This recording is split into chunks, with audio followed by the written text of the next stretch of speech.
Well, hello everyone, and welcome again to another episode of the Amidst the Art podcast. I am Ricardo, and guess what? I have the distinct honor again of speaking with Pastor David Hamstra from the Calgary Central Seventh-day Adventist Church. And it's a great honor to have him here. We're going to be discussing something that has been in the news for, I would say, last year, but last year is not so far. We're I just like what? just have to interrupt you there. I'm actually at Edmonton Central. Yeah. We are not going south. We are going north today. Yes, I apologize. It's all good. But yeah, We have the hockey team. You have the mountains. I think it's a fair trade. Yes, I think both are good. Hockey team and mountain. I like the mountains. I drove close to it just yesterday. Good for you. But I'm bringing back David because last year, Kirk, who is a famous actor and Christian influencer in the Christian space, very respectable person, someone that I personally admire and respect, mostly known for his role in the movie Fireproof, though that is not the only movie that he's been a part of. But as of late, he came out and I would say rejected one of the most fundamental doctrines in relation to hell of the evangelical Christians, and that is eternal conscious torment. I'm not going to play the video because of copyright issue with YouTube, but essentially, Kirk came out and just mentioned that he no longer holds to the position of eternal conscious torment. And it seems like he's leaning more in favor of the opposite doctrine, which is annihilationism. And I brought David here to help us walk through this because David read a beautiful paper a couple of years back. Actually, David was just doing his BA then. I was really impressed by that, David. Yeah, I wrote that just as I was actually getting ready to go to Andrews for my MDiv back in, what would that be, 2007 or something? I think it's published in 2008, if I'm not mistaken. Somewhere thereabout. And the topic of the article that you wrote is the meaning of forever. Mm-hmm. And I thought that was a really significant part of the discussion because those eternal languages that are expressed throughout the Bible, when it comes out to judgment and promises, are some of the languages that people use to prove this doctrine of eternal conscious torment. And I think the paper was very relevant for such a time as this. So the conversation is to get David to walk us through what is eternal conscious torment, what is annihilationism, and how does the meaning of forever apply in this context. And we'll see where the conversation goes. David, it's good to have you again, my friend. Yeah, thank you for having me. It's good to be back. I feel like the last time that I was on here, you gave me the real Joe Rogan treatment, and just let me go on and on and on about 1,000 subjects. So today we'll plan to keep it tighter and more focused for the sake of your long-suffering audience. Yes, amen. I agree with that. I think one of the things that led to that was normally when I'm introduced to deep thoughts or deep thinking, are people who I think really are serious about stuff like philosophy, religion. It impresses me so much that I feel like I want to wipe that person out with asking them questions. And so I think that's what happened between you and I in the podcast. Thank you very much. I'm humbled and honored to be here. Yes. So let's start by just defining. Can you define for the audience what the doctrine of eternal conscious torment is, and the doctrine of annihilationism? Yeah. And I think we should also juxtapose those two against universalism, right? Okay. So eternal conscious torment, as you said, it's probably the majority view throughout Christian history, including Orthodox, Catholic, Protestant, evangelical. Now, I do believe that if you look carefully at the belief statement of the National Association of Evangelicals, you will find that you don't have to believe in a particular view of this in order to be on their team, as it were. But the majority of them will hold to eternal conscious torment, which is the view that the lost, those who are not saved in the end, will suffer without end, consciously, for all eternity. We, sort of redundant there, but that's where it comes in. So, the torment is the suffering that will go on, and you could have different ways of explaining this. C.S. Lewis talks about the suffering being complete removal from God's presence or something like this, all the way over to like a Dante's Inferno sort of scenario where, you have the levels of hell and people are getting these punishments that fit their crimes, so to speak, of what they did in this life. You like food? Okay, here's all the food you can eat without end, and you'll gorge yourself and feel sick all the time, and that's how you'll spend eternity. That's sort of scenario. So there's different ways of cashing that torment out, but it has to be conscious and it has to be never ending in eternal conscious torment. You want to go on? That's interesting. Let me comment on that before you move to annihilationism. Mm-hmm. So I think one of the things that's troubling to me about eternal conscious torment, and I know we're going to get deeper into that, is that so there's this idea that God is on one side of the universe and he's enjoying this eternal bliss with these people that were faithful to him. They're being lavished in the greatest possible, never-ending pleasures and splendor forever. But then on the other side of the universe, he is consciously, and there's no indication that God is not aware of this. He's definitely aware of what's going on. So he's consciously tormenting these babies. I know that make it look really different when you put babies in it. Babies, but babies and people that rejected him forever without end. I don't know. That seems very radical to me. Yeah. And I guess I can try to represent the position I don't hold, right? Okay. But we do want to make sure we're not strawmanning anybody, right?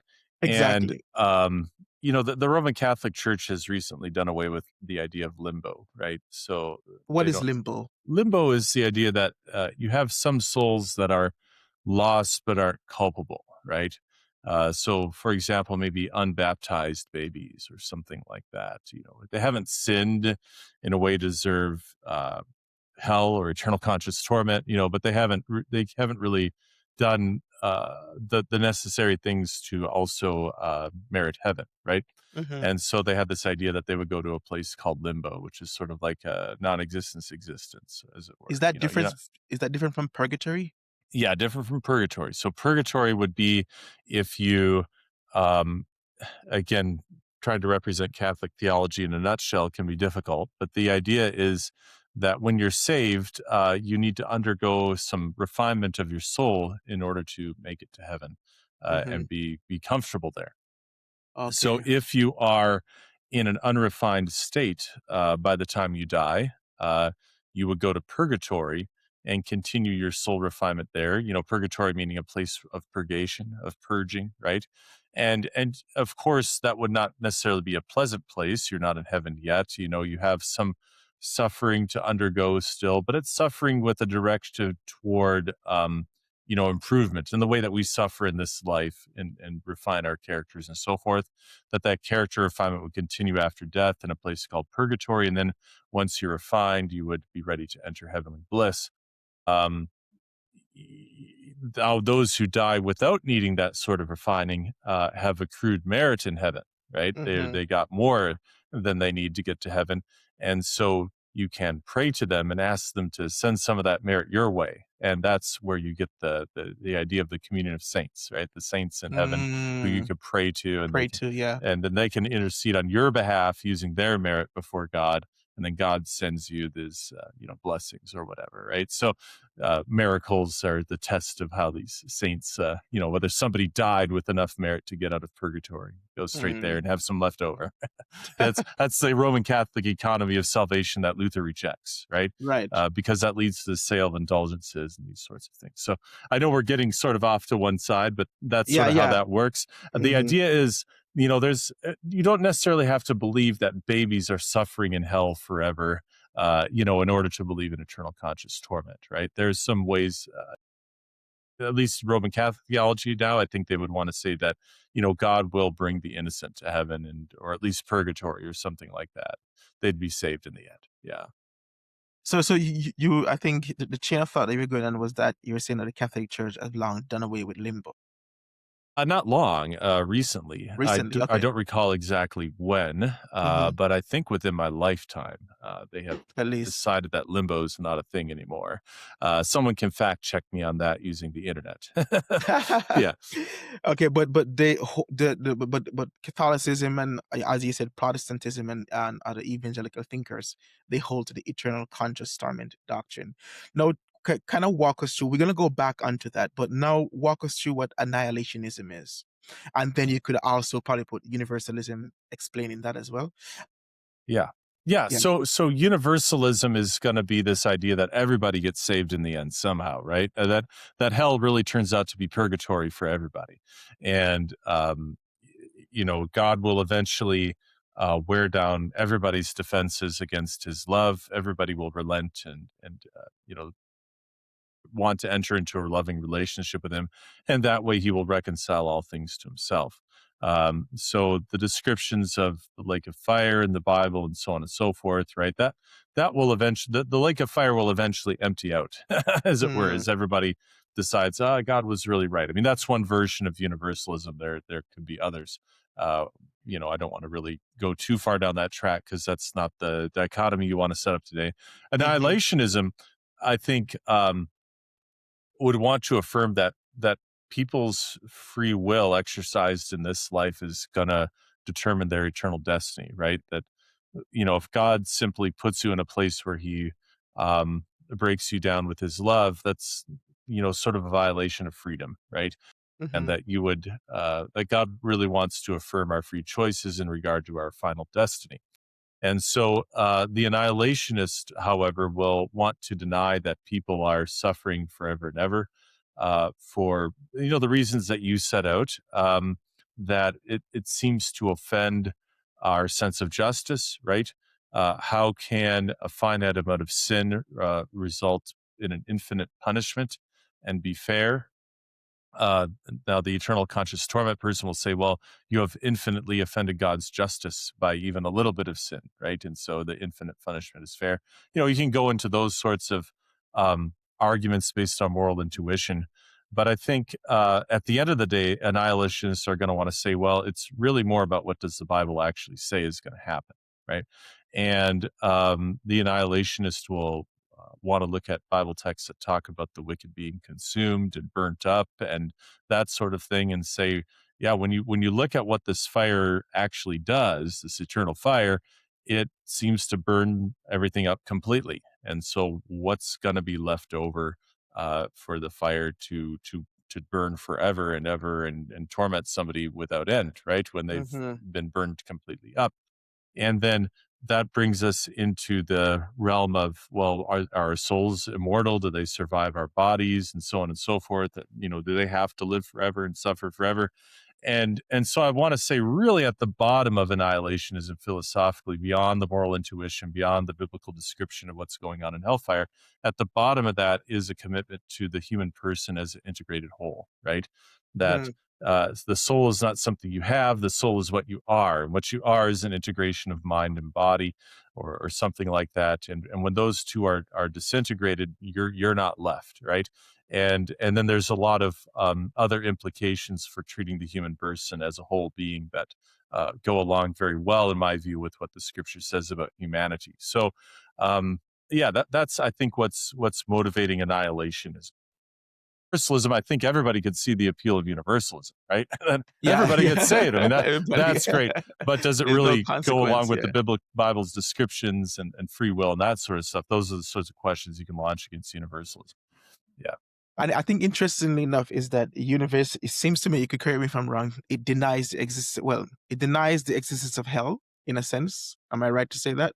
Uh, So I'm I, trying to give you a biblical universalism, which would affirm that there is an event called hell, right, okay. or even a place called the lake of fire, whatever, but that eventually those who are in it will relent of their a rebellion against God, Ah, and God will remove them as they do so, and then everything will be reconciled that way.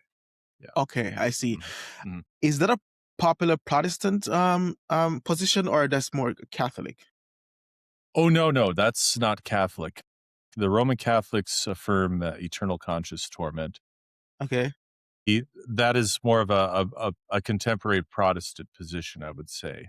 okay, You could look at thinkers like Scott Jurczak, I would say, would be one of the, proponents of this view that's come along in the last 20 years or so, this sort okay. of universalism. There is, a famous philosopher theologian on the Orthodox side who affirms universalism. That would be David Bentley Hart, if you want to Mm-hmm. look at a thinker on that side who affirms it. But he has, I would say, a much more Platonic view of the afterlife, right? It's not really embodied, that sort of thing. So, I don't want to misrepresent his position, so I won't say more about it. But those are two thinkers that you could look at for recent thinkers on universalism. Okay. Mhm. Annihilationism, one of the critique that I normally hear about it, and interestingly, when I was preparing for this interview, is that annihilationism denies the existence of hell. But based on the definition you're giving me, it doesn't seem to me as annihilationism is denying the existence of hell, but is denying the fact that people suffer forever. So there is a hell, and help me on this one. There is a hell that the wicked who reject Christ goes to, but they are not in eternal torment. Is that a fair analysis of? Yeah, so the annihilationists will typically want to say that hell is an event more than it is a place. Okay. Um, but there's some challenges to that too. So Hmm. if you want to think of what hell, when you say the word hell to somebody, they'll think of this place where there's fire and torment and that kind of thing, right? Well, yeah, Revelation describes a lake of fire that happens before the creation of the new earth, right? So that would be what the annihilationist will consider to be that event. That lake of fire will be um, that time when the image that everybody has of hell in their mind will come to pass. Right. Now, if you want to look at what the word actually means, hell comes from the Germanic or Norse hella, right, which is the underworld, the place where you go when you die. And it's how you translate these words in the Bible, like Hades and Sheol, right, which Right. refer to the place people go when they die. And really, it means the grave, right?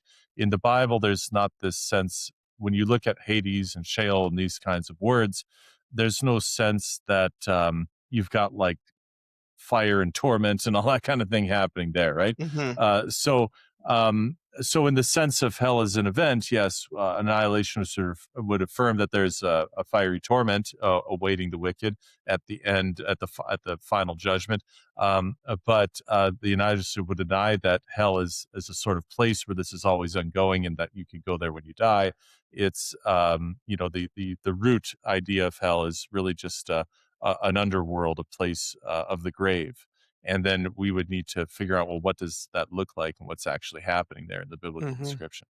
Right. And I Yeah. think that's also an important part of the conversation in our understanding of what happened to the soul after it dies. And we could probably touch on that a little bit. But one of the interesting, so I like how you laid out what eternal conscious torment is, what universalism is, and what annihilationism is. Hmm. And what I'm going to put at you right now, and I want to get to your paper because I think your paper fits really good in the narrative, the discussion between these things. But before I get to your paper, let me throw something at you in defense of annihilationism, eternal conscious torment. Sorry, Sure. Sure. and then you tell me what you make of this. In a video I watched, someone breaking down, they use a story in Luke chapter 16. I'm sure you know that story of the rich man and Lazarus. And at face value, I think it's reasonable to say, at face value, the story that Jesus gave of the rich man and Lazarus portrays something happening in the afterlife. And that thing that is happening in the afterlife is very, very real. It's a reality that exists outside of the reality that Jesus himself was talking about at the time. So how do you respond to somebody who approaches you to say that, well, there is such thing as eternal conscious torment because we see that example in the story of the rich man and Lazarus? because Jesus made it clear that the rich man died and was taken right into Abraham's bosom, which is kind of indicating that you go somewhere after you die. Sorry, Lazarus died, went to Abraham's bosom. The rich man died, went to hell, and he was there suffering in torment. How do you respond to such languages? Yeah, there's a lot that we could say there. I think first of all we have to ask ourselves what's the correct way to interpret a parable, right? Because not everything in the parable is meant to be compared directly to reality as we experience it, or even to the point that the teller of the parable is trying to make. And there's a good example right near the parable of the rich man and Lazarus. And in the same part of Luke, Jesus tells a parable of an unjust steward who essentially rips his master off. And then the master says, "Oh, they did a good job there, bud." Right? Yeah. And if you don't pay attention to what Jesus says, you might think that it's a good thing for us to double deal in our business affairs, right? But Jesus says you're actually supposed to take away from that you need to be as shrewd in your dealings as a child of light as the children of this world are shrewd in their dealings, right? So we have to understand what the point of the parable is before we can interpret the rest of it. And the purpose of Jesus telling the parable of the rich man and Lazarus is not to tell us what happens after we die.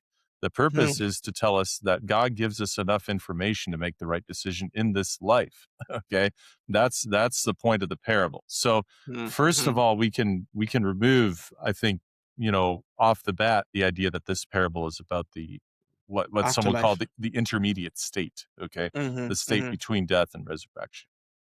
And then, you can go into Second Temple literature and see that Abraham's bosom was like a trope, right? Sort of like standing before the pearly gates with St. Peter's, like a trope of, humor in our culture, right?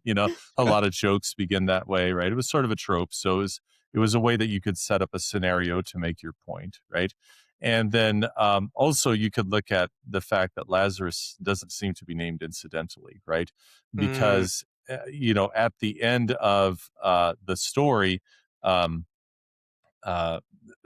Abraham tells the rich man, even if somebody would rise from the dead, your brothers wouldn't, believe, right? And of course, in the Gospel of John, Lazarus is somebody who rises from the dead, and the people who are supposed to believe in Jesus actually decide that that's a reason why they need to kill him. Okay, so there's a lot going on here in the parable, more than I can give you in a few minutes. But I think it's pretty clear that the parable is not there to tell us what happens after. I know this one isn't a parable, but I think it's the same principle, as it were, with the vision of Peter. Because a lot of time when I hear people interpret the vision of the sheep with the animals coming down and Jesus saying, "Rise, Peter, kill and eat," they normally associate that with the fact that you can eat anything and everything that God makes is clean.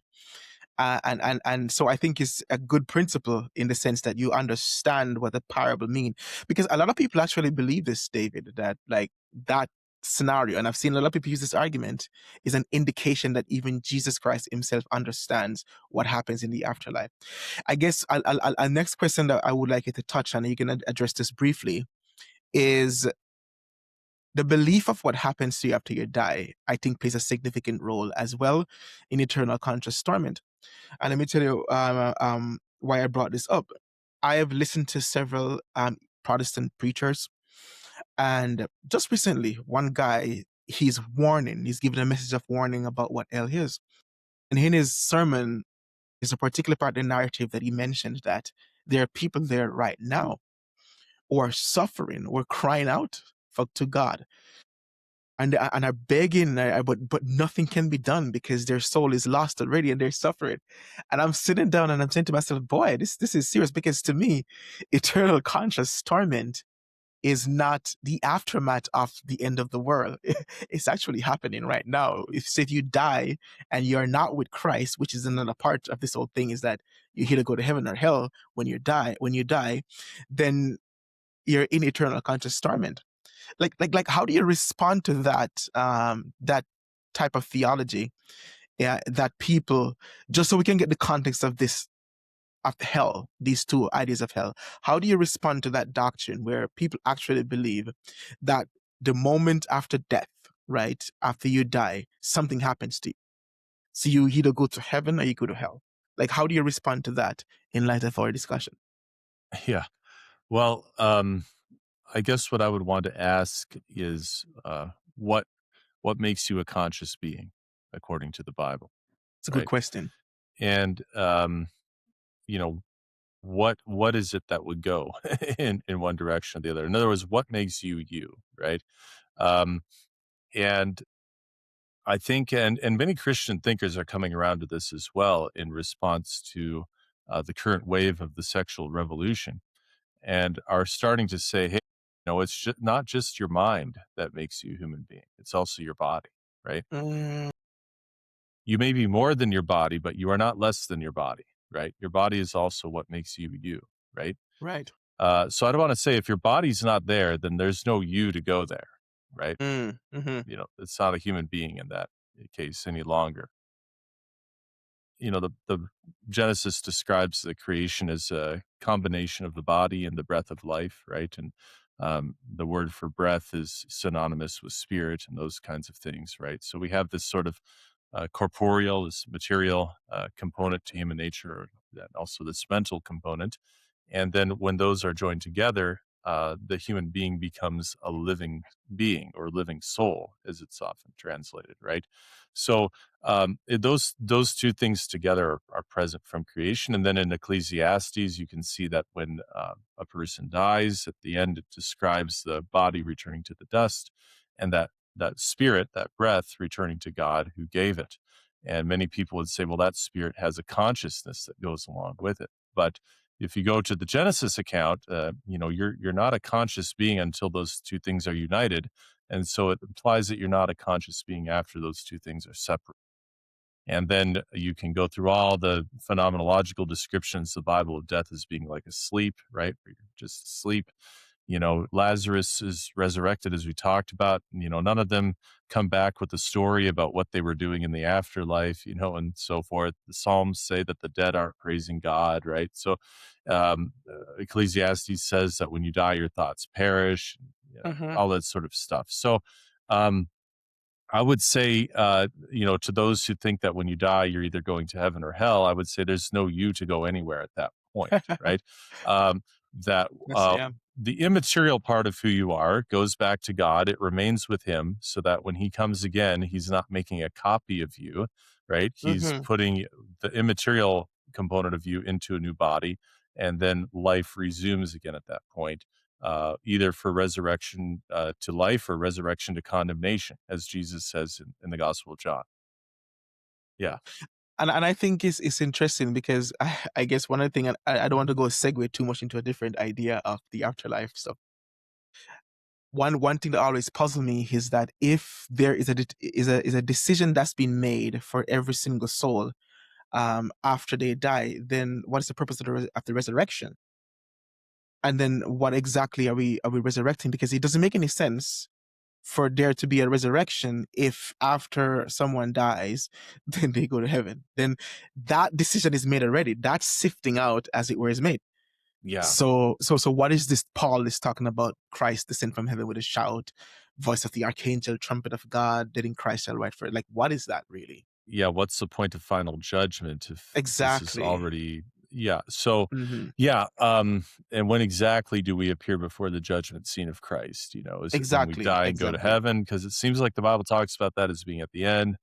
And then, yeah, does the resurrection then become redundant, right? Am I being Hmm. trapped back in this physical body where before I was a spirit and I could just sort of float around wherever I wanted, or maybe there's something that's, irreducibly valuable about embodied existence. But in that case, why would God have us exist for so long without this body if this, it's so valuable? So, yeah, I think the resurrection is a big part of this as well, and Yeah. the New Testament writers put their, Paul talks about, I'd rather die and be present with the Lord. And people say, well, that's it. When you die, you go up and you're You go present to with the heaven. Lord immediately. Yes, that's But a if good you point. go to the things that Paul raises in the beginning of his letters, he also raises at the end. And if you go to Philippians 3 at the end, he's talking about when he anticipates being present with the Lord, and that is at the resurrection, right? That's when the apostolic writers are always putting their hope on the resurrection, not on, hey, I get to die and immediately I'm with Jesus, right? That's not really in their horizon when you look at what they wrote more carefully. Let's get into your paper in the conversation of annihilationism, and I know we touched on universalism, but we're not really focused on that too much. We're going to keep it tight with annihilationism versus eternal conscious torment. One of the texts, and I think I should have put it up here. One of the texts that is used, I would say a key text, is Revelation chapter 14, verse 11. And Revelation is filled with these languages of forever and ever. Not only Revelation, but you see this through the biblical canon as well. And when you listen to people who hold the position of ECT, eternal conscious torment, they use these passages as examples to the fact that yes, yeah, it is true. As a matter of fact, when Kirk made that statement, people like Ray Comfort from the Living Water, he wasn't really attacking him personally, but they just came out reinstated that. I know like Wes Huff did also a post on Instagram and Twitter where he wasn't really he's saying that we should go easy with Kirk because it's not heresy, because people are saying that's heresy. But it's almost like a process of thought. He's going through something where he's learning something new, but he's himself still holds to eternal conscious torment. And most of the mainstream Protestant thinkers on this matter, they reinstated that this is what they believe, and they normally go not only to the book of to other places in the Bible, but specifically to Revelation. And the reason why this fascinated me is that I read your paper on the meaning of forever, because I think the word forever plays a very significant role in how they interpret and understand these two doctrines. And for example, Revelation described the wicked at the rejection of Jesus Christ as being tormented forever and ever.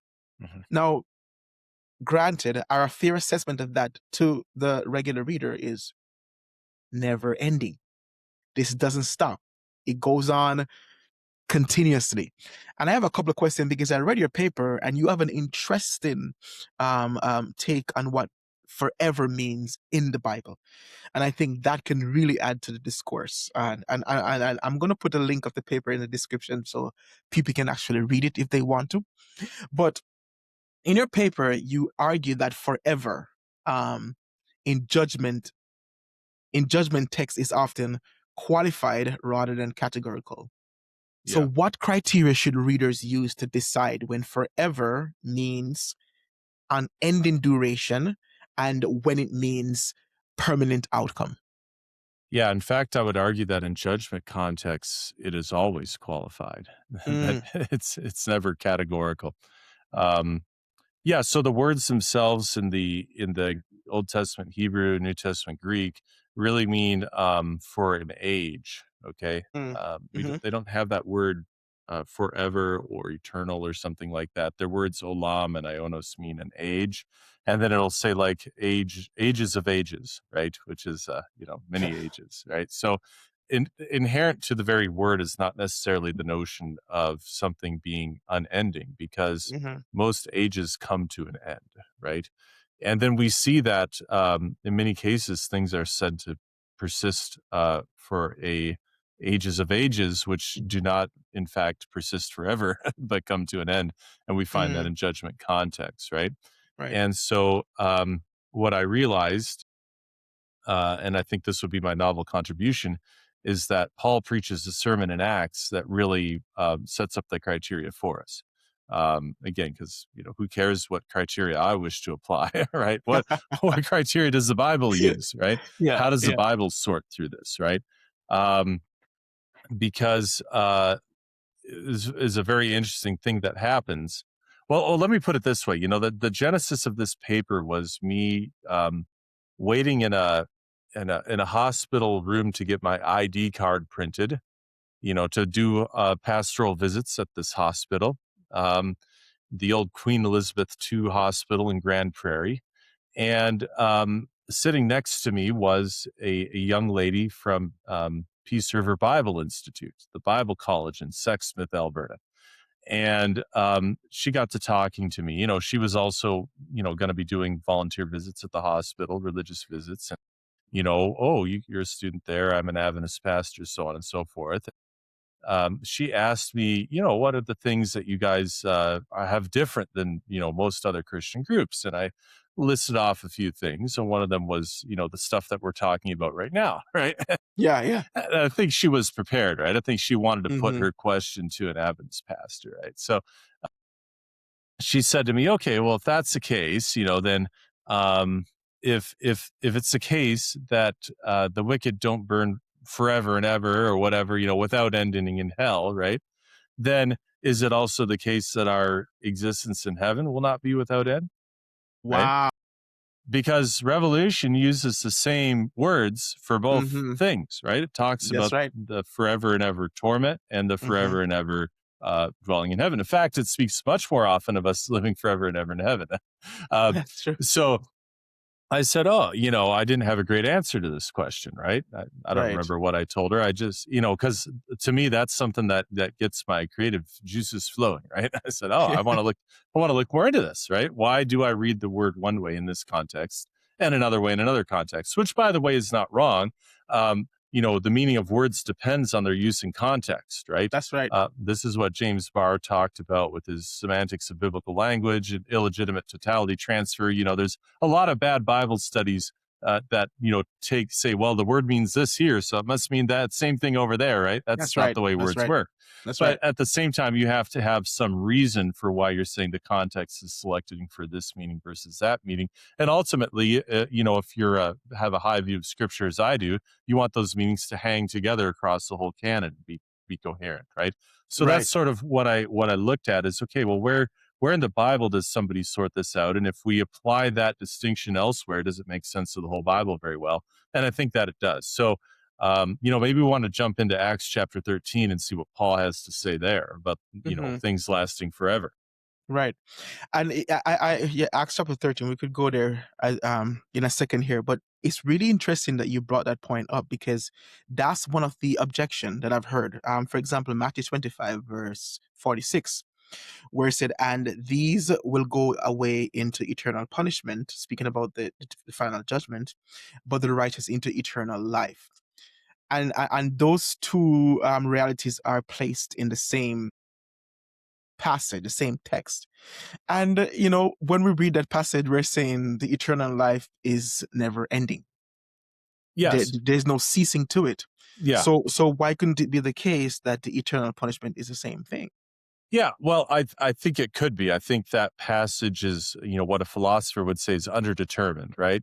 You could read it in more than one way and not do violence to it, right? You could say, well, Right. if the life is eternal, then and the punishment is eternal, then the punishing should be eternal, right? That you Yeah. get tormented eternally just as the other people live eternally. But Right. the annihilationists could equally say, well, it doesn't say that, right?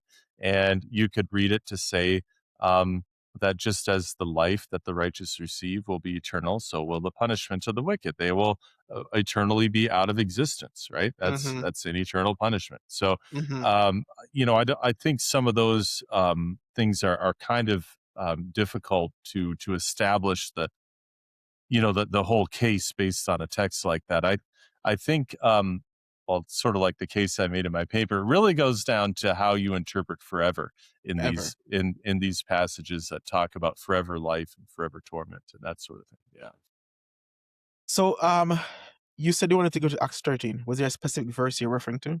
Well, just the whole sermon that Or Paul just the whole preaches there, thing? right? Right, right, Well, right. I mean, he's sort of and this is sort of interesting. Luke is pretty much putting the same sermon that Peter preaches in Acts chapter 2 into Paul's mouth in Acts chapter 13, which I know we have these controversies about preachers preaching other people's sermons, right? But Luke didn't see that as being much of a problem. I know, right? Even in this book, talk about plagiarism. You want to say somebody plagiarized? Right. Yeah. There's a book called Luke Was a Plagiarist, but I think you could also say I Luke is making Paul into a plagiarist, right? But Paul is not merely recycling Peter's sermon. He's also layering his own ideas into it, right? Which I think, maybe gives us some ethical guidelines as preachers and as to what we might do with someone else's material. But what Peter, of course, preaches his sermon in Acts chapter 2 to this assembly of Jews from all around the world in Jerusalem at Pentecost, right? Paul is preaching his sermon at a synagogue somewhere in the diaspora. I can't remember exactly where. Let's look it up. Acts 13. Let me just punch this into my iPad here. Let me see here. Is Antioch, Pisidian Antioch, right? So, he goes through like the whole story of Israel, and is trying to convince them that they need to believe in Jesus. The famous Psalm, "You are my son, today I have begotten you," but then he takes off on that Psalm and says, this is about a promise to give the Messiah the holy and sure blessings of David, right? He's quoting the Bible here. And then he says, well, what is that blessing that God promised David? You will not let your Holy One see corruption. Okay, now in Paul's writings, corruption is the principle that makes everything die, right? Right. It's almost like entropy or something like that. It's what the creation was subjected to after the fall and futility, waiting the revelation of the sons of God and so forth. So, if you are not going to see corruption, that's essentially a promise that you're going to live forever. Right? That's a forever eternal promise. life. You're going to live without end, right? Because you're not subject to entropy or whatever it is that causes people to die. And Paul says, well, wait a minute, there's a problem here, right? David served God in his own generation and fell asleep, right? AKA he died, Right. And so how could this promise be true, right? And if you look back in the promises God made to David, this idea from the Psalms that you will not let your Holy One see corruption, this is interpreting the promise that God made to David that his dynasty would last forever, right? This is forever and ever. This is that's a good point again. Yeah. You're someone's going to sit on your throne forever, right? Right. Right. But that didn't happen. But that didn't happen as well, right? Right. So he's speaking to the, this is really the existential crisis of the Jewish population of the time, right? We're waiting for these promises to be realized. God had promised us them. We came back from exile, but we're still under Roman occupation, blah, blah, blah, right? When is the restoration going to occur? So he's addressing a really serious question that these people have: is how are God's everlasting promises going to be fulfilled to us? Right. That these promises of forever, because it seems like when God promises that something's going to be forever, it eventually goes away, right? And so Paul offers an explanation of that. He says that David, we're in Acts 13:36, David, after he had served the purpose of God in his own generation, fell asleep, was laid with his fathers and saw corruption. But he whom God raised up did not see corruption. So Jesus is the one in whom God's forever promises are going to be fulfilled, because he's no longer subject to corruption, right? Right. Yeah. Everybody else that God raised back from the dead in the Old Testament eventually died. That's Lazarus eventually died, right? That's right. Jesus came back with what Paul will call a glorified body, right? His body is no longer subject to death. So if you want God's promises to be forever for you, you need to be with Jesus. Otherwise, you're going to be stuck in this cycle of corruption. And under corruption, this is Paul's point, I believe, things only last until God's purposes for them are accomplished. So David did have his forever promise fulfilled. His promise was not cut off. It lasted, without end until, right? That's the qualified sense. the purpose was until accomplished, right? until the purpose was accomplished. Right? So nobody could stop it until the purpose was accomplished. Then it's out. But if you're with Jesus, God's purposes for you are never ending. That's what makes I a difference. see that. I see. And it's really, your point addresses even the second question. I'll just kind of phrase it still, because the tension between Jesus using the same languages in the same context. And a good example is in Matthew, like we just read, where yes, these will go into eternal fire, but these will go to eternal life. And you're saying what makes that difference is Jesus Christ himself. Yes. Right? Because it seems nothing can exist eternally outside of Christ. Exactly. Right? Yes. Which make the argument that you're making in your paper for as forever even stronger. Because for life to flourish, or for life to continue consistently in forever, then it has to link with the source of life that is forever. And it would be reasonable to make the case that those who reject Christ, they're not linked to the source. They're not. In him, all things live and move and have their being. And right? have their being. Right. He holds all things together. If you're not with Jesus, you're going to fall apart. That's corruption, right? Yeah. Yeah. And so this is the difference maker. This is how you read it. Why I should say, according to the scriptures, you can read those eternal or this forever and ever or whatever one way in one context and another way in the other context. In another context. But they both mean the same thing, that it will last without end until the purpose is accomplished. So when it talks about eternal fire, that's a fire that will not be quenched until its purpose is accomplished. It consumes. Yeah, exactly. And I guess I'm actually coming down to Revelation too, because that's a part of the paper. And we could also touch on what you said in your paper about Isaiah and Edom in terms of forever. But in Revelation chapter 14, and I feel like I just want to read it here for context, and then we'll move from there. Sure. Revelation chapter 14, 9-12 says here, with a loud voice, if anyone worship the beast and his image, and receive its mark on their forehead or on the hand, he also will be drink of the wine of the wrath of God, which is poured out without mixture into the cup of his anger, and he will be tormented with fire and sulfur. So that's the key thing. They're tormented with fire and sulfur, or fire and brimstone, depending on which translation you're reading, in the presence of the holy angel and in the presence of the Lamb. And the smoke of their torment goes up forever and ever, and they have no rest day or night. That's some really, really strong language, Pastor Hamstra, there.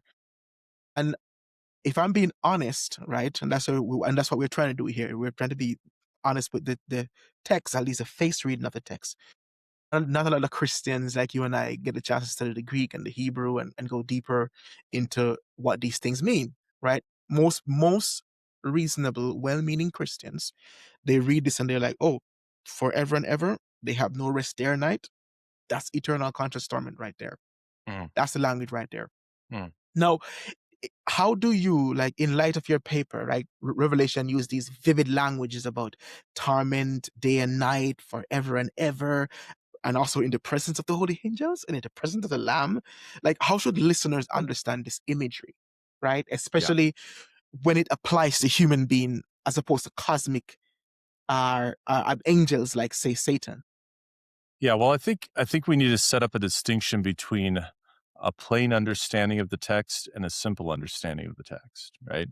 A plain understanding of the text is, I read it, these are what these concepts mean to me, and that's what I'm going with, right? A simple understanding of the text is going to look to explain its complexity with the fewest possible explanations that need to be there for it to be explained. We're talking about what in philosophy is called parsimony, right? So you could have a very plain reading of the text, but if it creates a bunch of explanatory burdens, that's not really the most rational way to interpret, right? And so what I'm saying is, with this understanding of forever in place, that's a pretty simple understanding. It's grounded in the biblical text. We can explain a lot of complexity with that without having to go in a bunch of different directions. And I think that then, we can say, okay, well, with that in place, how can we read this passage in a way that doesn't require us to do all kinds of explanatory gymnastics, right? Um, and the plain reading, I do think creates some problems, right? Especially around the character of God, right, and other That's things. right. So I think, to begin with, we have to understand that Revelation is a book that layers a bunch of concepts together using illusion, right? That's how it's communicating. It's a very dense book, and the meaning is not at the surface. You have to understand the callbacks that it's making, as it were. Revelation is a book that's full of deep cuts, okay? Um, it's like, for a younger audience, I always describe it as being like the Star Wars movie, The Force Awakens, right? Where Yeah. you go through and you're like, oh, that's the Millennium Falcon. Oh, that's, they're not telling you these things, but you see, oh, that's Luke's lightsaber. Oh, there's dice hanging for that. You get all of these, things that tell you, oh, this is what's being referenced here. And there's a whole meaning that's coming in from a totally different context, a completely different movie. And without that meaning, you don't really understand what's going on in this movie that you're watching now, right? You might be enjoying it as just sort of a fun thing, but you're not getting what's intended to be said. Revelation is like that. And but instead of using like like Greek plays or something like that, it's using primarily the Old Testament. Okay. So we got to go back to the Old Testament and say, okay, where do we see sulfur and brimstone? Where do we see smoke rising Right. up forever and Right. ever, right? Right. And Right. when we go there, we find that we're talking about the destruction of Sodom and Gomorrah, right? So this is, and then this destruction of Sodom and Gomorrah becomes a trope in the biblical canon that the prophets use for when God is going to bring judgment on a people for their extreme wickedness. Okay. Mm-hmm. And one of those places is in the book of Isaiah, chapter 30. We just looked it up and I forgot it already. I Chapter always have trouble. 34. I 34, actually, yeah, I think I have it right here too. the I'm happy you destruction went of there Edom. because I want to I think here, chapter 34, Isaiah. I think we should probably look it up and read it because yes, I think that's because in the paper you actually mentioned, and Mhm. it's really funny because John, the apostle who's writing the book of Revelation, would have understood these imageries by Yeah. reading the book of Isaiah Oh, yeah. more than most people. And his audience would have as well. I think Exactly. the Hmm. whole New Testament is written this way.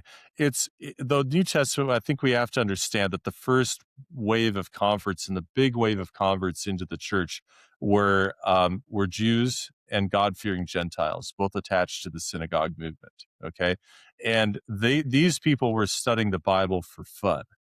Just Yeah. all the time. They didn't have all the distractions that we had of different media, right? Like that was Hmm. their whole thing. So they got this stuff, right? That Yeah. that Yeah. this Yeah. is what they were in, and the way that I don't know if you've ever found a kid who's like into like I don't know Marvel comic books, movies, or something, Yeah. and Oh can yeah. just tell you all the references. You know what I mean? That's right. That's That's right. how these people were with the Bible. I mean, they put us to shame. Honestly, they did. Wow. So we shouldn't underestimate their intelligence when it comes to picking these clues up, right? Exactly. And in Isaiah 34, I'm going to read it for context because you mentioned this in your paper. And I didn't know this, by the way. This is brand new information for me. And when I read it, I thought it was really interesting. Mhm. It said for in chapter 34, 8 to 10, Mhm. it said, "For the Lord has a day of vengeance, a year of recompense for the case of Zion, and the streams of Edom shall be turned into pitch and her soil into sulfur." That's the same idea of the fire and the brimstone. "And her land shall become a burning pitch. Night and day," again, the same context in Revelation, "it shall be quenched, it shall not be quenched. Its smoke shall go up forever. From generation to generation, it shall lie waste. None shall pass through it forever and ever."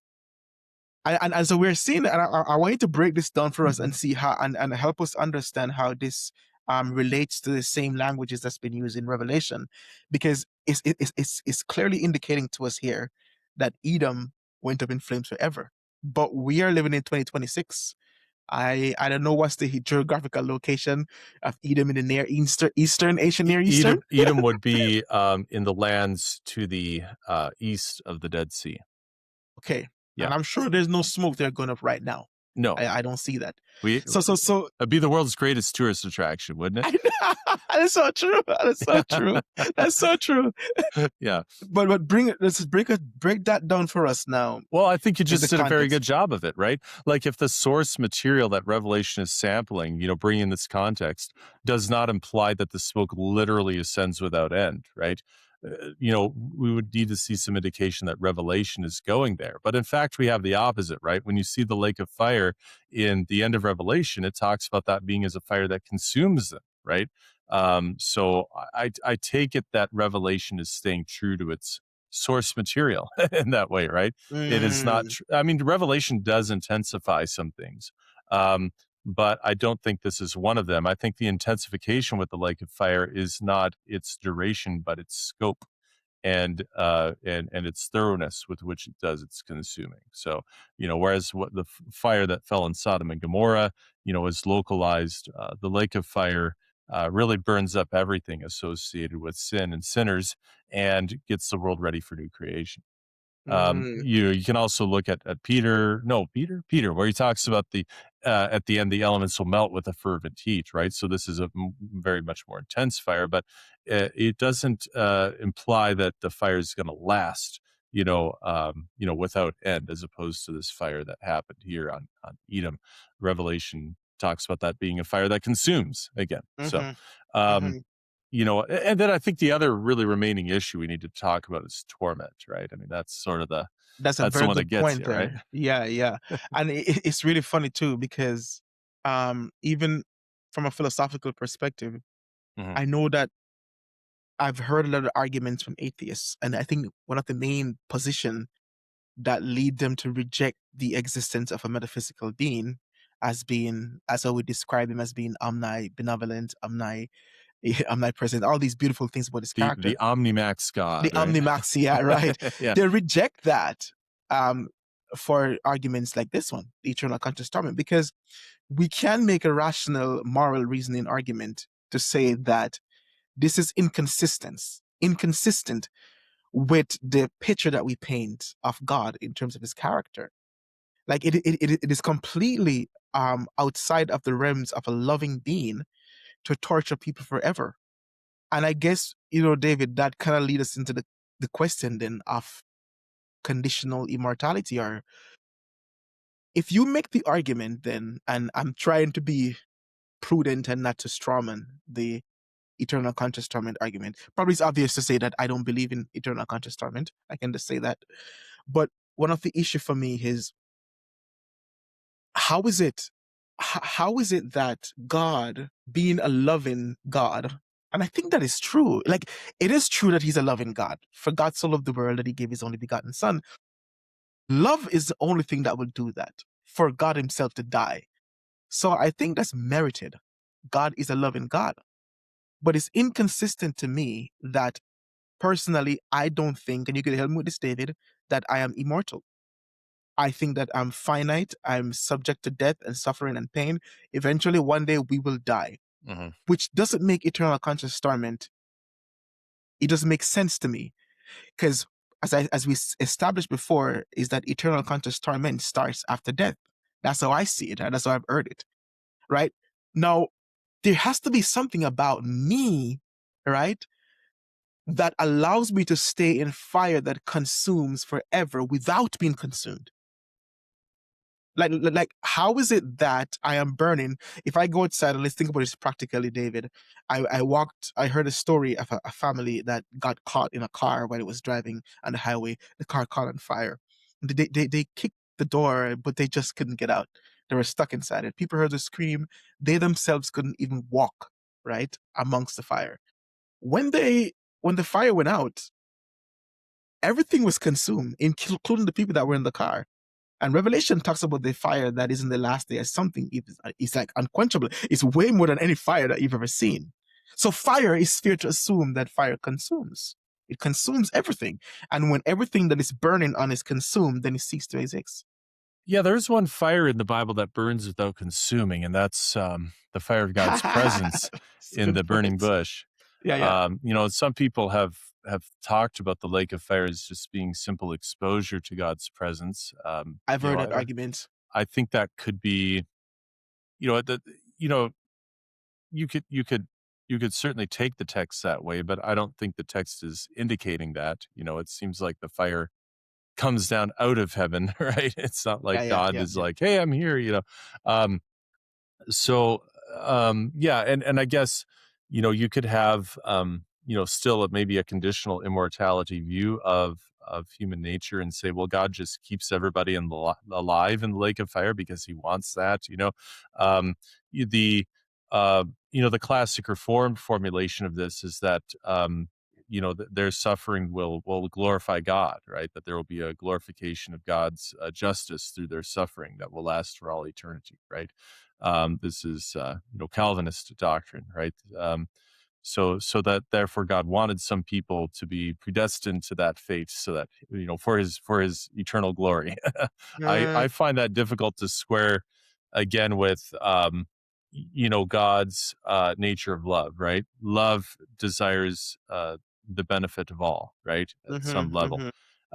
But there are other people who honestly find it difficult to square God's nature of love with people suffering and dying at the end of their life, right? That's right. So you That's right. say, eternal conscious torment is an objection. I think for many people, just the torment at all would be an objection, right? That's right. Right. That's So, I think, yeah, if we're going to interpret the Bible just to square with our moral sensibilities, mhm. um, we might find ourselves in a position where we can't learn anything morally from Scripture, right? Mhm. On the other hand, if somebody's telling me that God is a God of love and his love is vindicated by causing these people to suffer forever, right? I mean, for me, that's so far away from what my moral sensibilities are that I just don't even know what that means to be love anymore, right? That's right. So there That's has to right. be some, conceptual overlap here. Mhm. And I don't claim to have all the answers to these sorts of questions. And I do think that, however, that the book of Revelation allows me to punt on this one. Okay, American football, if you give up, you can always punt and say, I'll deal with the problem later. Let the other team try, and then we'll have a chance again. So the book of Revelation in chapter 20 describes the saints being given a judgment to happen before this lake of fire event, right? Mhm. Mhm. And they'll have 1,000 years where they'll be given judgment. And I believe that that's the time when we'll be in a better position to offer answers to these questions of how is God just in the Mhm. destruction of the wicked? Why would it be necessary for them to suffer? What sort of suffering might that entail? Those sorts of things, right? So I don't think I have to have all the answers to this question right I now agree. I in order agree. to say that I think we can possibly have answers in the future, and so I'm willing to hold out for those answers. Yeah. Yeah. Yeah. One of the problem with me and my mind, I probably more so outside of the context of a podcast, but like I like to investigate things, Of course. and go deeper, like in my understanding, because I do not think, I look at our systems, say our judicial systems here in Canada and the States, and I see proportionality. Like, and I'm not saying that people should use culture to interpret the Bible and stuff like that, but I do think that we can learn a lot about justice from her culture. And I don't think that it is wrong for us to investigate how we do things here, and how would that implicate how God does things in his judgment, even though there can be an argument made for that is distinctively different, because as far as the evidence from the earth, that's how far you are. But if we, even as human beings, use proportionality when it comes down to justice, I think it could be a good argument to be made that, like, why wouldn't God do that? Because especially in the States, here from the States, a lot of the judicial system is built on the principle of Judeo-Christian values, like this idea of treating people with the same respect that you'd want to be treated. Those are biblical at the foundation, for better or for worse, are built on the Bible, for better or for worse, right? But Oh, I would say the same about Canada, right? exactly, Yeah. exactly. And so we use these principles. If I don't know, Canada, I don't know if we have a province that have death sentence. I don't think we have that here. But, even to the extent of a death sentence, to say there's a proportionality that's been met. You die, and that's the end of it. Sure. That's the end of it. And if in that context, we as a finite being can understand justice within that realms, it's honest for people to say, even atheists, reasonable atheists, to say that there's something wrong about this eternal conscious torment. And you said the torment, but there's something wrong about this consciousness. I am consciously experiencing, agonizing, crying out, weeping day and night to no end. 1,000 years pass, 1,000,000 years pass, and it's just the beginning of my suffering. I don't know. I don't know. That's hard for me to fathom. Yeah, well, I mean, we're coming down to again, how do our moral intuitions impact our reading of the Bible? And I would want to say that I think there is no such thing as not using culture to interpret the Bible. Without Okay. culture, we wouldn't want to interpret the Bible in the first place, right? We need to be coming from somewhere to even begin interpretation, and therefore is irreducibly subjective, right? And we have to account for that rather than pretending it's not. Uh, you know, um, so when we interpret the Bible, we are bringing our moral perspective that's culturally formed to it. The question is then, are we able to allow the Bible to help correct and shape that perspective? And then how does that work? Um, but many people will say, well, we should just completely throw our moral intuitions to one side and we read the Bible. If we start reading and we interpret that God is love requires that these people suffer consciously forever, well, that's just the way love is according to the Bible. And I would want to say, I think that short sells the image of God, right? Yes. That we do have, we are made in God's image. That image is marred in various ways, right? Uh, but that God has restored enough of that for us to seek Him and find Him.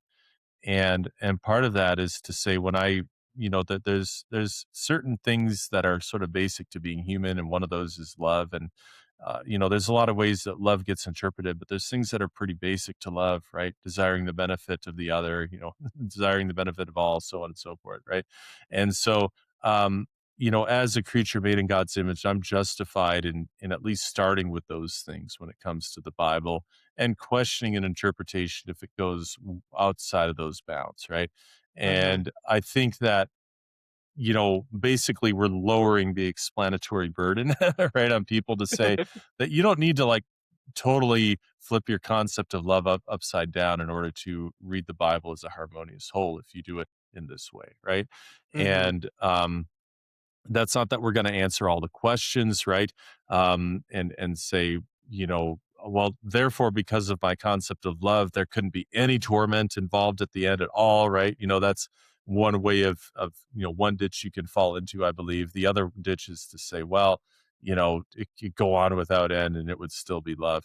I'm willing to say that there is torment involved, and that there's ways that could be moral and just, right? But that I don't fully understand that from this side of eternity, because although I am made in the image of God, that image is also fallen, and my perspective is also too limited to parse out everything having to do with the end times. And that's okay, because the Bible's not trying to give me a whole comprehensive explanation of reality. It's trying to help me to interpret my life well. That's right. And I think that's a very good way to look at it, because you know outside of the textual interpretation of our conversation, just beyond that, I think that many people truly struggle with the moral implications of eternal conscious torment. I genuinely think so. And I think, in a sense, the reason why I want to have this conversation is I can sit and look at it. I remember the church I was watching. I think this was a 2819 church. Pastor Philip and Tony Mitchell. because he actually believes in eternal conscious torment. And I can imagine people sitting there and listening to this argument, because for me, I think there's a strong moral implication for that. People sitting down and they're listening to this, and what picture are they really having of God? And their response to the message that's being preached, is it motivated by a sense of doom and fear for God, that I need to figure out a way to escape this eternal conscious torment, more than to say, oh, I love him, I love what he did for me, and I want to serve him. And I think that's an important distinction, because if it's motivated by fear, then it's not genuine. And for me, my relationship with God has to be one that comes from a genuine place, where I actually, it's the same thing with my wife, to say, in a sense, like in a meta way, at least, where my wife, if she's motivated to love me out of fear, she's living in torment. I guess you could say that's eternal torment for as long as he lived. But yeah, but she's motivated by love, and that love genuine sustains a relationship in a genuine way for however long we live. And I think that's the same way that God wants to have that relationship. And so I think this eternal consciousness, I'm coming to a question, right, for you, because of the fact that I believe that people struggle with the moral implications of eternal conscious torment. Like, how do you see the relationship between biblical exegesis and moral intuition in this debate? And you touch it to some of that. You touch on some of that. And should one ever corrects the other? Yeah. I think I laid that out a bit. Yeah, you did. When it comes to moral intuitions, if we don't have them, we don't even go to the Bible in the first place, right? Very good I think point. that's we have to start there. Very good And that's point. what makes it interpretation as opposed to mere methodology, right? Okay. Now, we do need methodologies to constrain our interpretations, right? Otherwise, we're just making the text say whatever we want it to say, and then it loses its meaning, right? Right. When you bring something entirely under your control, it's no longer meaningful. So we need to have those methodologies putting the guardrails on interpretation and pointing out where the fruitful areas are. But at the end of the day, we have to take an existential stand based on what the text is giving us. And I guess the main thing to understand about interpretation from my point of view is that we only interpret text because we're already interpreting life. If we weren't already interpreting life, we would never come to a text and be like, what does this mean? That's true. And when we ask what something means, we're asking how it refers to what's good, how it refers to what matters, right? And we wouldn't have a sense of what matters if we weren't already living and trying to, make our way through the world with some sort of care, some sort of vision for what's good. And so interpretation is often said to be the relation of the parts to the whole and the whole to the parts. And the reason that's subjective is because the biggest whole that we have to be relating things to is our whole life, right? That's right. And that's something that you cannot completely articulate, right? Yeah. You cannot encompass your whole life with a linguistic model of it, right? There's always going to be stuff that you're not thinking about that's making sense of what you are thinking about. But when it comes time to deal with a complex topic like what is love, how does that work in we're bringing something into the foreground, right? We're trying to make sense of it. We have to be aware of where we're starting. We have to be aware of what we want to be, meaningful, what it means to live a meaningful life, that, I'm going to surrender control to this text so that I can begin to resonate with it and have a meaningful thing. I think we have to understand that, also part of having a fuller meaning of life, the transcendent meaning of life, is giving up some things that might otherwise be good for us for some things that are greater and beyond. And for many people, that means a willingness to be able to believe something hard if that's what the text is giving you, right? Right. And you can go, I think I talked about this last time, you can go on a meaning binge, right? And be like, oh, this is so meaningful because I'm giving up so much, right? Well, I'd say that if you're giving up, some of those basic guardrails of we're moral intuitions, around some good things that the Bible says are good, like love and so forth, right? That might be a meaning binge sort of thing, right? If you're trying to tell me that God's love means that He's gonna predestine some people to suffer forever without end, and there's nothing they can do about it, right? That doesn't, I think we've gone on a meaning binge if you're finding that meaningful. Um, and so now that doesn't mean that you're necessarily wrong, right? We have to bring that back to the text. That's our touchstone for meaning, but it's a good indication that we need to go and look deeper and see if there might be not an explanation that's necessarily plainer, but an explanation that's simpler, right? And that makes better sense of the text with fewer explanatory burdens all the way around. Yeah. Yeah. We're coming down. And I want to say this too, because this is one of the when I was listening to Ray Comfort's respond to Kirk's proclamation, as it were. It was funny because I was watching Doug Batchelor breaking this down, and he was like, "I've been saying this here for 40 years." Yeah, right. It's like he just said it yesterday. I'm saying it for 40 years. one of the breakdown that Ray was saying is that he thinks, and I don't want to misrepresent this point completely, but basically, and I could be wrong about this, but I could be right about it from other people. But the basic is that annihilationism doesn't take hell seriously, or the consequences of rejecting God seriously. Right. Have you ever heard that before? Yeah, it's as if it's not serious if it's not turned up to 11, right? Yeah, right, right. If you're not burning forever, yeah. Yeah, I just think that's, what could be more serious than you ultimately leaving existence, right? Like, I know. Yeah, well, let's turn that 10 up to 11 and say what's more serious is you suffering without end, right? Okay, yeah, you've made it more serious, but what other problems has that created when you did that, right? And is that worth it? It's a good point. I would want to ask that question. Yeah. It turns out that you don't have to believe that stuff in order to live a Christian life, right? To be convicted. Paul says the kindness of God is what draws us to repentance, right? Yeah. The judgments of God get our attention, but the kindness of God draws us to repentance, right? That's true. And even Jesus says, there's only so much I can do to get your attention, right? Turning it up to 11 wouldn't help. Even if somebody came back from the dead, you wouldn't. So fear is a very short-lived motivator, right? You can make somebody super scared, and the more scared you make them and then nothing happens, the more they ignore it, right? So, God is working very carefully, very subtly with us. I don't think we need to say that, you need this concept in order for people to repent or in order for Christians to get involved in mission, right? The Adventist Church has, I would argue, punched way above its weight in terms of mission, right? Without having this view at all. So, I think that those arguments simply fall flat in the face of the evidence, and then also create more problems than they solve it. That's a very good point. I like the point that you point out. Like, what could be more serious than the fact that you don't exist forever? That's a very good point, because I think in at least most of the people that I hear talk about eternal conscious torment is that the fact that you're being tormented eternally forever is what makes it serious, and this is why you should pay attention to it.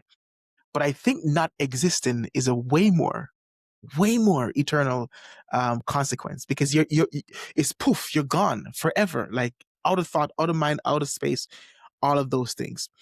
And I think that is an interesting way to look at it, because one of the reasons why I really like the annihilationism doctrine is that it does speaks about the seriousness of rejecting God, right?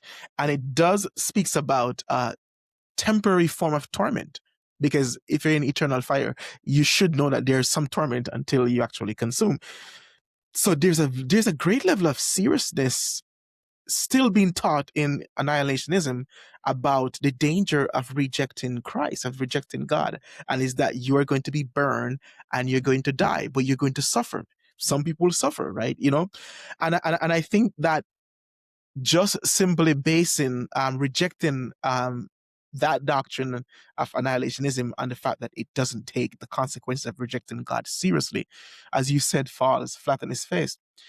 And I guess to bring this down to a close, what I would ask you to do is what kind of hope?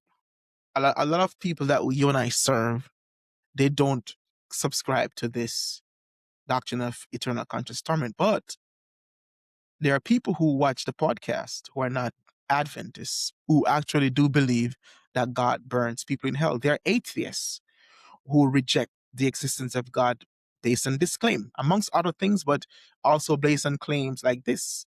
And that's one of the reasons why the Old Testament for some atheists is a place where they like this. I don't see your good God. I don't see, you know.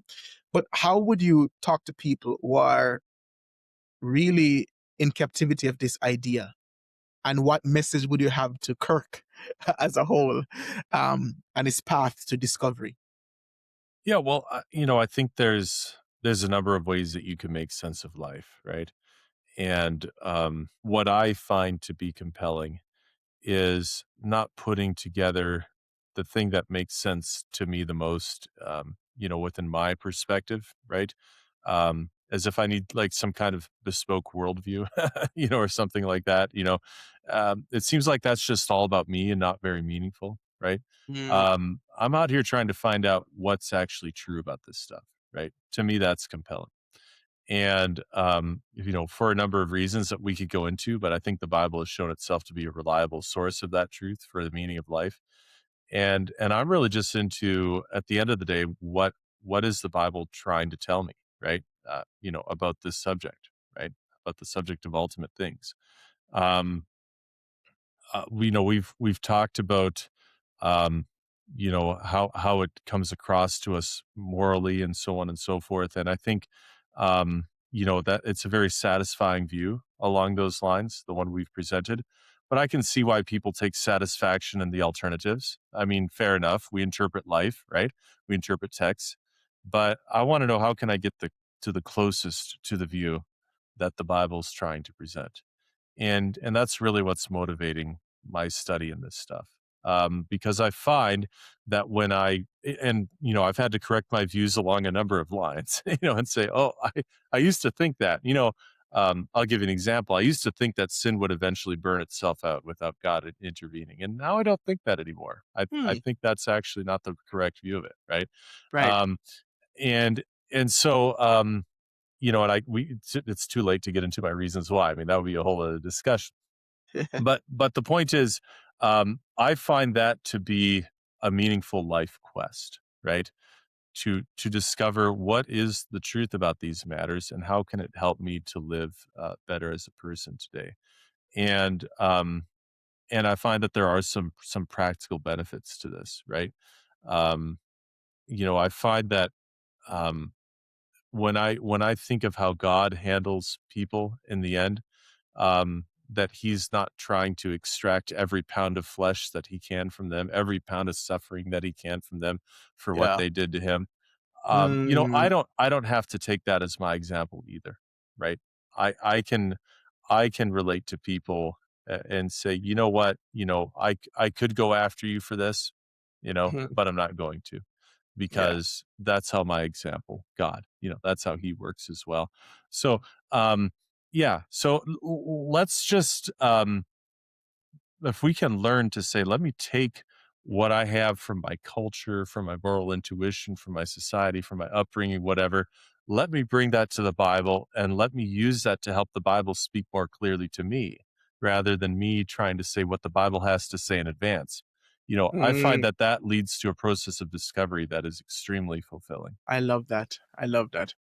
I don't know if Kirk will see this video if he does, but but keep on the path. I think he's on a good path to understanding how God deals with those who rejects him. Amen. And we see that it's not, as he said, he's not trying to pull upon a flesh. I feel like that's something that I do. If I if I were to judge some people who have wronged me and I have the oversee, then that exacting vengeance to me seems like I would ravish in this, making sure that you feel whatever you did to me. Mhm. And then But I some. think God, go ahead, sorry. I said, and then some, right? Yeah, Yeah. exactly. But I think God can exact judgments just judgment without ravishing in the rubble of those who are being punished. Yeah. Agreed. And David, I've got to run, but thank you. Yes, thank you. Yes, Yeah. I appreciate this very much, and thank you so much for coming back. Praise God. Right.